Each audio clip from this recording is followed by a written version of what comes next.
Welcome to Meeple, uniting players from around the world. A 30-minute exploration of PJ and Gareth's board game experiences from across both sides of the Atlantic. Each episode, they share their thoughts and opinions on the world of board games, including their favourite themes, games, hot topics, and much, much more. Hey, welcome to episode 45, an Origins story, an Origins Gamefair preview. As always, I'm PJ. And I'm always Gareth. Yes, you are. Hello. Hey. How's that hay fever? Yeah, how's your hay fever? Hay fever's rubbish. I keep getting nosebleeds. It's really random. I haven't had that since I was a kid. It's just you have got to stop that. I know, it's really random. But anyway, it's the pressure of all these podcasts. Got to say, I love the response last week to the UK Games Expo special. Clearly, yes. Vikings was the key word in the enjoyment of our listeners. Yep. So thank you, everyone who messaged me or PJ thank you, on guys. your favourite parts, the bits you enjoyed, those who missed the show and wanted to be part of the show. There's always chance. Yep. So submit something and we'll put it at the end of an episode. And if you didn't make it to England and you're in the United States this coming weekend, right? I mean, we've gone from no conventions to we've done two. Yep. And now we've got a third special. Now, I know very little about Origins apart from it's in the US. So somehow you've got yourself a trip because you weren't going to go, were you? I was not going. Now you are. So and I don't know what you're going to talk about. So this is you telling a story to me and our listeners. So what is Origins for those who don't know, and what are you going to be doing at Origins? So Origins is quick history, and I'll try not to be too boring. I know I can get that way sometimes. Okay, so Origins Game Fair started in 1975 in Baltimore, Maryland. It was run in conjunction with Avalon Hill, the game company. In 1978, a few years later, it was taken over by GAMA, right? Game Makers Association. Yep. And then it traveled the United States in 1988 and then again in 1992. This is cool. It teamed up with Gen Con, which had already existed. Okay. And they had a mega conference in Milwaukee, Wisconsin. So in 88. Just the one. So and then again in 92, it was Gen Con and Origins together, which was kind of awesome. I was like, what? If they did that today, that would be unreal. Epic. So in 96, it moved to its current location in Columbus, Ohio. And there it remains.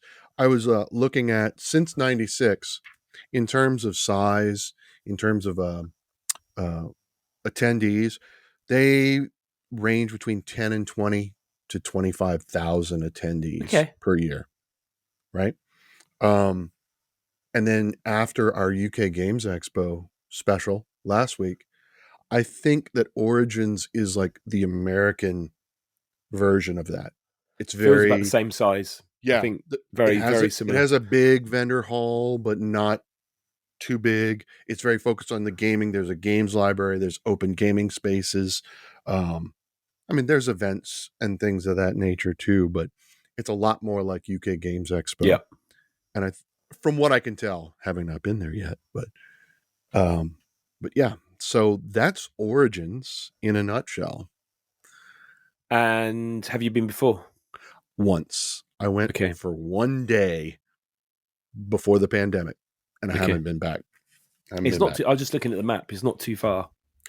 So for those of you who don't know, I'm in Springfield, Illinois, and just a 6-hour jaunt east, I can be in Columbus, Ohio, for Origins, which is interesting because it makes me drive through Indianapolis, Indiana, which is where Gen Con is hosted. So it's like, the big boys are real close. You live pretty close, didn't you? That's pretty. I mean, you could live anywhere in the States. You're actually relatively convenient in terms of closeness to the scale of the US. Well, 3 hours to Gen Con, which is great, and then it's 6 hours to Columbus. So that'll be.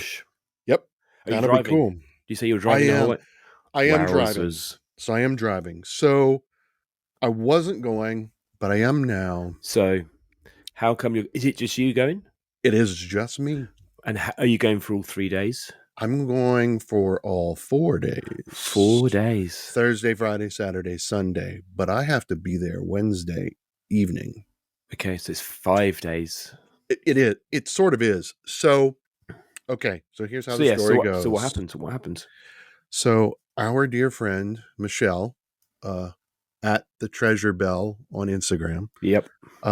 She messaged me and said, hey, the vendor that she's going to be working for, they said they're still looking for people. And she knew that I was looking to work Origins, but I couldn't find anything.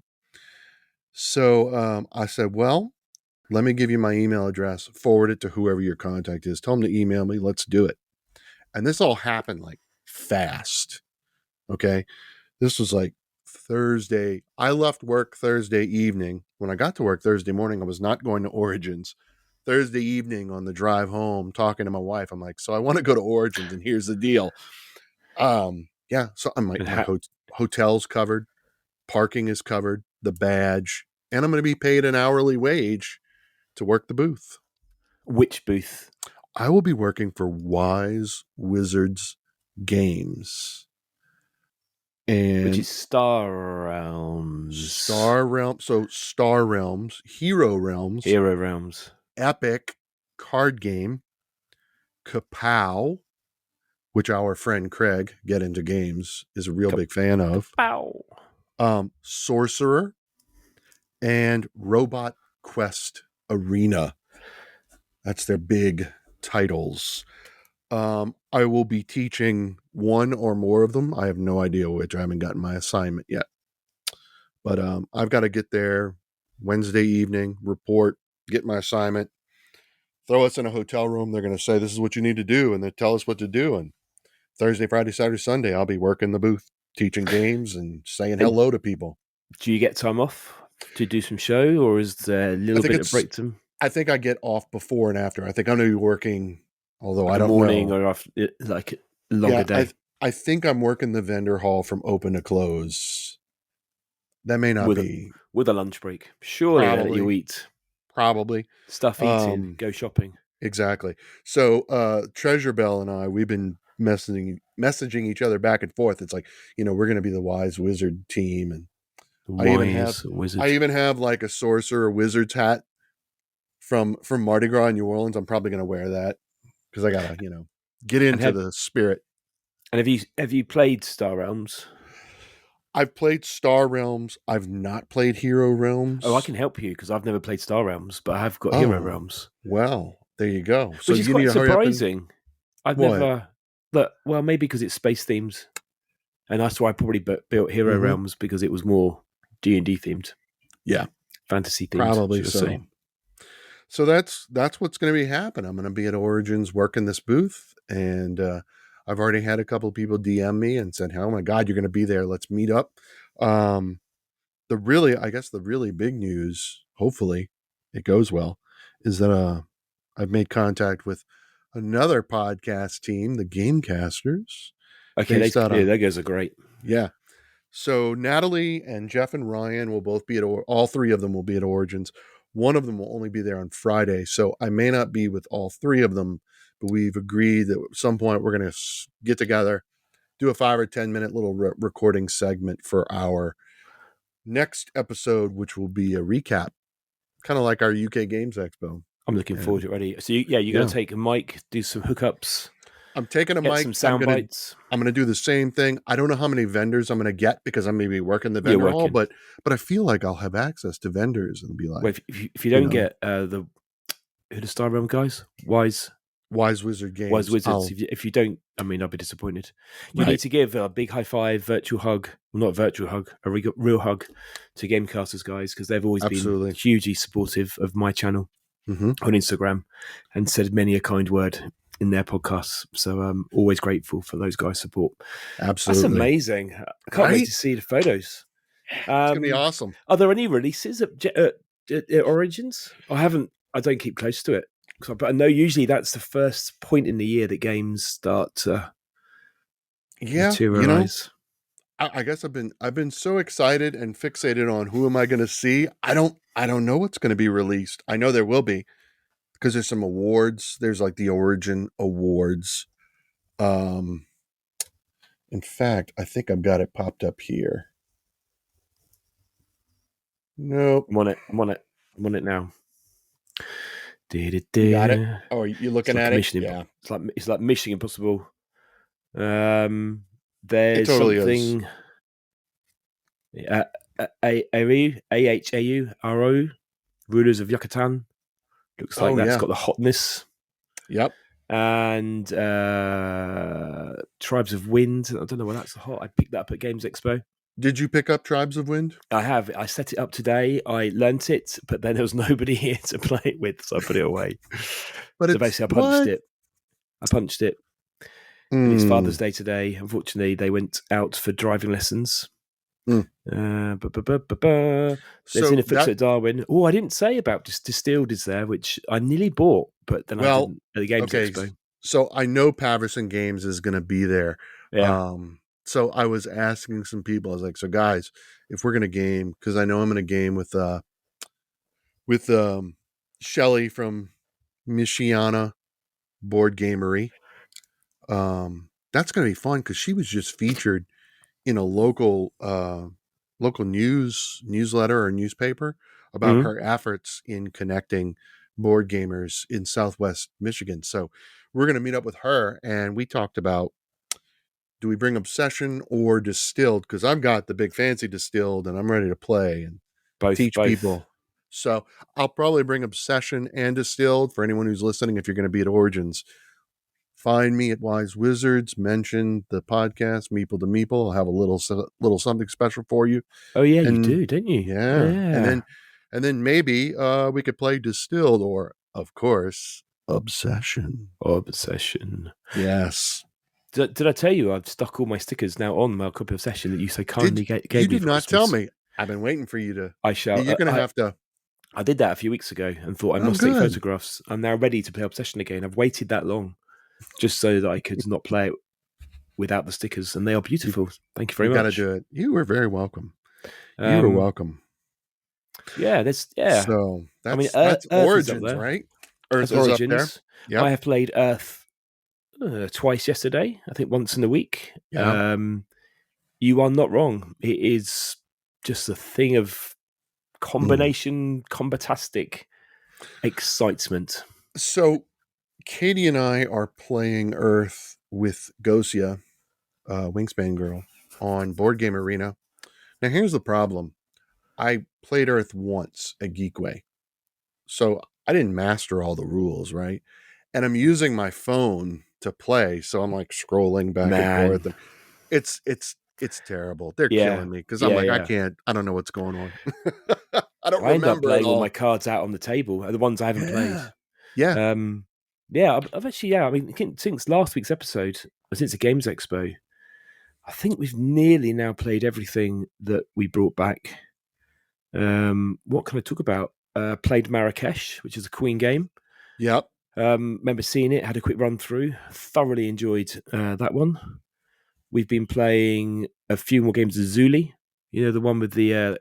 I described it as the Ark Nova, but a card game, which it clearly isn't. It's not. Been playing After Us. I played it now at 2, 3, and 5 player. That's enjoyable. So got So let me ask you about After Us. Why should I pick up a copy of After Us? It's just okay. Okay. There was a lot of hype behind it from there was limited copies. It's the UK box. But from a gaming perspective, it's medium light. Okay. Kind of deck builder, tableau. So you draw 4 cards. You cycle a deck. You get resources. Quite a nice way they combine, but you see in other games. To basically create an engine, you basically then convert those resources into either points or other things. It's light, but it does play 6 fast, which is nice. So that's sometimes why you have 6 that's players. why it's in the collection. It is literally a filler because it's a race game to 80 points. Okay. And 2-player was okay. I'd say you want 3 because you have the extra choice in terms of the end of the round when you reveal which type of ape you're going to recruit. That gets a bonus, and you can copy your neighbour's bonuses. So is it anything new? Not really. Is it a fast 6-player tableau deck building kind of game? Yes. So thus we played it quite a bit recently because it's just like, should we a quick game of this? And it's just 15, 20 minutes. Well, maybe 20 minutes, it's done. As long as there's no one with AP, you're absolutely fine. Yeah. That's probably where Earth, I think we played pretty quick. But you can imagine if you've got somebody who likes to analyze every single card, you end up with like 30 cards in your hand if you're not careful. You can really slow it down. Whereas we play it relatively quickly. Yeah. Good. Pretty fast. Yeah, because we were debating that.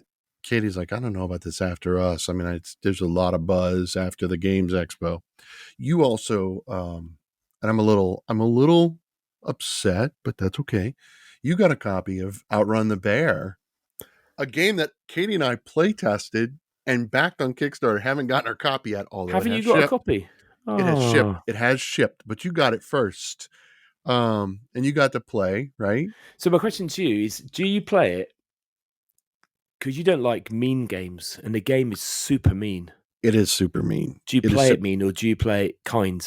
So to be fair, I've only play tested, and if you recall, when I told you at Gen Con last year, we play tested it. Everyone who play tested got a little button. I've showed you pictures in the past. It just says Outrun the Bear, and then if you don't outrun the bear, he gave you a button that said, I failed to outrun the bear. And if you did outrun the bear, he gave you a button that says, I outran my friends. Well, we all died. I failed to outrun the bear. Yeah, we all did as well. I was not mean enough. It is really mean. And we played it late, and we all said we needed another game. But it was uber mean. I mean, it was literally trample over your friends and stamp on them and make sure they don't stand up so that the bear gets them. But the bear got us with about a third of the map to go. I died within the first 3 or 4 minutes. I didn't get very far. I stumbled over my shoelaces, and then that was the end. That was the end of that. No, so, I do like the way the bear though slides either side of the board and then moves his way up. It's a really neat construction of the game. I really like it. It's definitely a fun little party game in between, end of the night or something. Yeah. It's just nothing too serious. But so Sam, the designer, we're going to try to have him on once his Kickstarter is filled. I know he wants to come on and talk about the game, and it's really cool. And we both played it. So I think I think it was Games Quest. So they are a major kind of Kickstarter distributor in the UK. So they generally have Kickstarter copies of things that arrive later in the day. I'm trying to think what else he picked up that we played. We dug out a game last night. Have you ever played Gloom? Yeah. Oh my God, I haven't played that in forever. No, nor did we. And Gareth was, the other Gareth was around last night and said we should play Gloom, which we all said, man, I haven't played that for ages. So we played it last night, and then we played it again today. It's weird how games, because it's a small box. It's a small card box. And that very small. At the table. If people haven't played it, you're basically looking after a family. I think without the expansions, it's 4-player. Yeah. And your job is to play cards or lay cards that reduce your family to have the most miserable existence going, and ultimately some terrible death. But then play cards on the other families so that their lives are full of joy and happiness and love and marriage. And once all the family members in one family's dead, you score the points, and the biggest negative point wins. It's absolutely beautiful. And it's got translucent cards, so that when you lay the cards up, your cards overlay or modifier is one on top, and you can see the ones behind. Exactly. Yeah. So there's a blast from the past game that we haven't seen. or it hasn't seen our table. Back. I think maybe 4 or 5 years. So yeah, that's a game recommendation of games that have. I don't know how old it is. Games gone by. Ooh, man. What do you reckon? Wow. 2000 and I'm going to say 14. No, ridiculous. No, 2005. no, 2005. 2005. I told you. So those newer gamers, go and check out Gloom, the second edition. I played that in graduate school. And yeah, 2005, 2007. That's when I was in grad school. Yeah. Honestly, I was like, it's still, yeah, it's really good fun. Have you played anything recently? So we played Cloud Spire. Okay, yeah. That's 4 by players. Chip Theory Games. Yep. Played it by 4-player. It was a birthday gift, and Katie and I played it a couple of times. And so we had the guys over yesterday. We played, amongst other games, we played that 4-player. It's interesting. I'm really interested in getting into the campaigns and the cooperative versions of the game. It's pretty cool. It's definitely unique, chips instead of miniatures. That was kind of interesting. Yeah. But I like it because all the stats are printed on the chips. So yeah, it's like stack your poker chips in miniature warfare. I don't know. It's an interesting game. I'm really glad I got it and got to play it. Yeah, I saw it at the Expo a few times, and I said, PJ's got this. Because, I mean, I've heavily invested in Too Many Bones. Yep. Which is the same. The number of chips are so weighty. I can't imagine lifting up that box these days. I know. I know. They are a thing of beauty. And the amount of stats they have on those chips, they're so easy. They've learned so much over the iterations and the years of backing that one. What did we play Friday? We played something that. So we're working out we're working through our collection through the year. We're just over 60% of all games played once at a minimum. What did we play? Because we were looking at. I'm on 15. 15. It was on 12, so we've done well in the last couple of days. You have. Well, that's because you bought all these new games. But that's the problem. You buy more games, it makes your collection bigger. And we've got them played. Yeah, we've nearly played it all. There's a few things not played. We played. Oh yeah, I can't believe I forgot. So Friday night we played Brazil. Is that you must have played it before?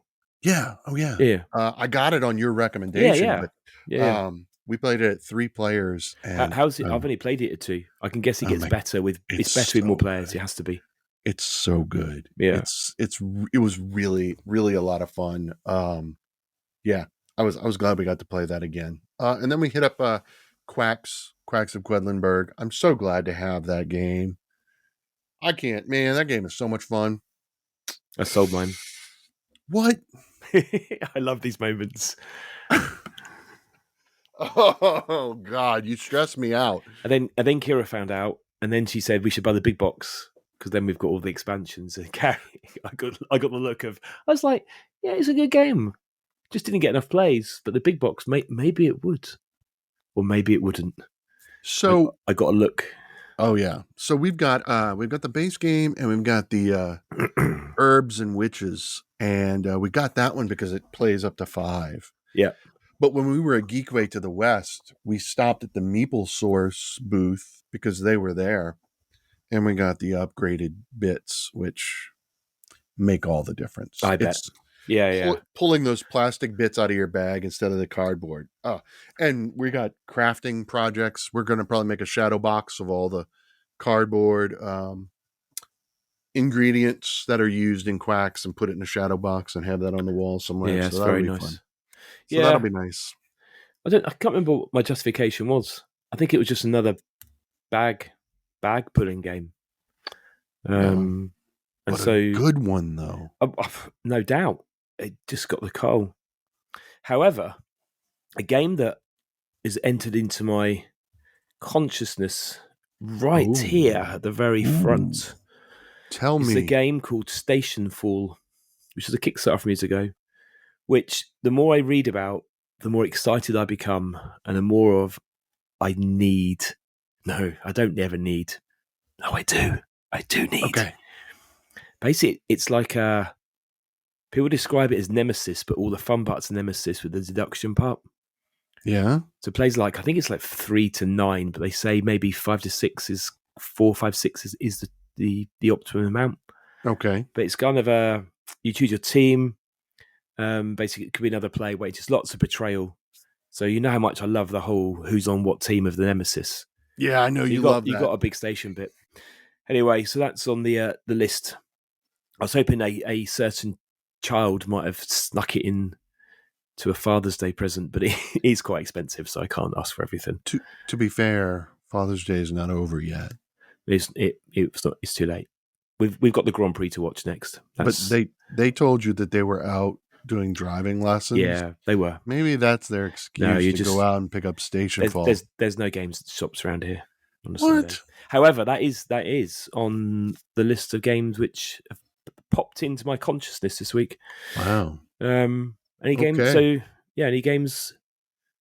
I guess you have to wait till you see what you bring back from the expo. To be honest, I'm thinking about all of the Wise Wizard games because I know that I'm going to have to teach, and so I'm trying to get into the mindset of Star Realms and Hero Realms and Kapow, and because I don't know what I'm going to be teaching. I think I've played Star Realms on my phone, actually thinking about it, but I've never played a physical copy. I played it physically.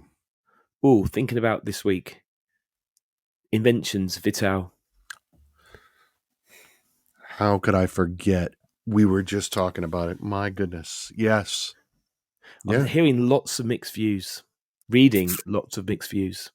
Like, are you? Yeah. If so, somebody wrote some article about it that said they put it at the last of his games if you had to put them in order.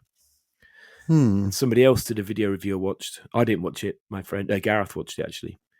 Who said that there were just some bits that it's so complex that even when you played it a few times to teach. So I have backed it, but it is on the watch out list. Interesting. Yeah, I need to do more research. And if anyone else has played it or has got views about where it would rank, and I'm a big fan of the Gallerist. Yes. And does it, where does it fit? Right. Is it kind of like an escape plan-esque, which a lot of people don't like? Yeah. Or is it, more towards the On Mars and Gallerist territory of games that are loved? I believe. Oh, I wish I could remember. It's either the Masked Meeple or Random Meeple. I'm really sorry, guys, if y'all listen and I don't remember. One of them played. They got a chance to play Inventions on Tabletop Simulator and said they loved it. Yeah. So say mixed views. The person who said that it was one of his least favorite, generally when he doesn't like a game, I love it. Oh, well, 99% of the time, I go, if you don't like that game, that means that game is going to be fantastic. But to be fair, all of Lacerda's games are just magic. It's just, you either love Lacerda or you don't. Yeah. And then his games are kind of, Yeah. I mean, we prefer the Gallerist. I just love the theme and the design. Oh, but anyway, that was this week. So I have backed. And we'll see what happens. Yeah. So you've only got a couple of days until you are setting off on your journey. Yeah, I've got work tomorrow and Tuesday, and then Wednesday I take off and I meet the team, and I will be a wise wizard for 4 days. So please make sure if you're at Origins Games Fair, stop by the booth at Wise Wizard Games. Come say hi to me. I'll be working. I'll be around the vendor hall. Mention the podcast, a little something special for you. And let's play some games, right? And let's do what Gareth and I say we want to do, and that's unite players from around the world. I cannot wait to hear about your adventure next week. Yep. So, you stay safe travels. Everyone go and take photographs of PJ so there's evidence that he is a wizard, not a warlock. And thanks to you for listening, and we'll speak to you all again soon. Thanks, everyone, for listening. Please subscribe, and as always, we love to hear your thoughts and ideas, so make sure to leave those in the comments. And don't forget, you can also chat with us both on Instagram, @Meeple to Meeple.